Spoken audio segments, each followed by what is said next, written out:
جو لوگ اللہ کی آیتوں کو جھٹلاتے ہیں اور نبیوں کو ناحق قتل کرتے ہیں اور انصاف کی تلقین کرنے والوں کو بھی قتل کرتے ہیں، ان کو دردناک عذاب کی خوشخبری سنا دو۔ یہ وہ لوگ ہیں جن کے اعمال دنیا اور آخرت میں غارت ہو چکے ہیں، اور ان کو کسی قسم کے مددگار نصیب نہیں ہوں گے۔ کیا تم نے ان لوگوں کو نہیں دیکھا جنہیں کتاب کا ایک حصہ دیا گیا تھا کہ انہیں اللہ کی کتاب کی طرف دعوت دی جاتی ہے تاکہ وہ ان کے درمیان فیصلہ کرے؟ اس کے باوجود ان میں سے ایک گروہ منہ موڑ کر انحراف کر جاتا ہے۔ یہ سب اس لیے ہے کہ انہوں نے یہ کہا ہوا ہے کہ ہمیں گنتی کے چند دنوں کے سوا آگ ہرگز نہیں چھوئے گی، اور انہوں نے جو جھوٹی باتیں تراش رکھی ہیں انہوں نے ہی ان کے دین کے معاملے میں ان کو دھوکے میں ڈال دیا ہے۔ بھلا اس وقت ان کا کیا حال ہوگا جب ہم انہیں ایک ایسے دن کا سامنا کرنے کے لیے جمع کر لائیں گے جس کے آنے میں ذرا بھی شک نہیں ہے، اور ہر شخص نے جو کچھ کمائی کی ہوگی وہ اس کو پوری پوری دے دی جائے گی، اور کسی پر کوئی ظلم نہیں ہوگا۔ کہو کہ اے اللہ، اے اقتدار کے مالک، تو جس کو چاہتا ہے اقتدار بخشتا ہے اور جس سے چاہتا ہے اقتدار چھین لیتا ہے، اور جس کو چاہتا ہے عزت بخشتا ہے اور جس کو چاہتا ہے رسوا کر دیتا ہے۔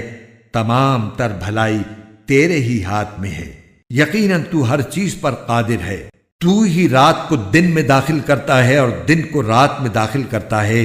اور تو ہی بے جان چیز میں سے جاندار کو برآمد کر لیتا ہے اور جاندار میں سے بے جان چیز نکال لاتا ہے، اور جس کو چاہتا ہے بے حساب رزق عطا فرماتا ہے۔ مومن لوگ مسلمانوں کو چھوڑ کر کافروں کو اپنا یار و مددگار نہ بنائیں، اور جو ایسا کرے گا اس کا اللہ سے کوئی تعلق نہیں، الا یہ کہ تم ان کے ظلم سے بچنے کے لیے بچاؤ کا کوئی طریقہ اختیار کرو، اور اللہ تمہیں اپنے عذاب سے بچاتا ہے اور اسی کی طرف سب کو لوٹ کر جانا ہے۔ اے رسول، لوگوں کو بتا دو کہ جو کچھ تمہارے دلوں میں ہے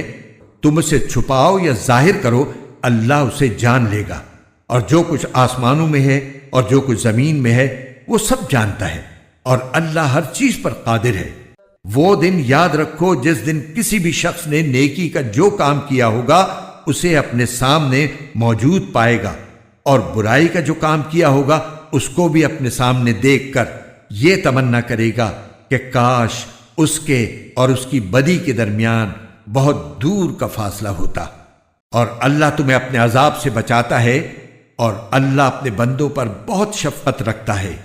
اے پیغمبر، لوگوں سے کہہ دو کہ اگر تم اللہ سے محبت رکھتے ہو تو میری اتباع کرو، اللہ تم سے محبت کرے گا اور تمہاری خاطر تمہارے گناہ معاف کر دے گا، اور اللہ بہت معاف کرنے والا بڑا مہربان ہے۔ کہہ دو کہ اللہ اور رسول کی اطاعت کرو،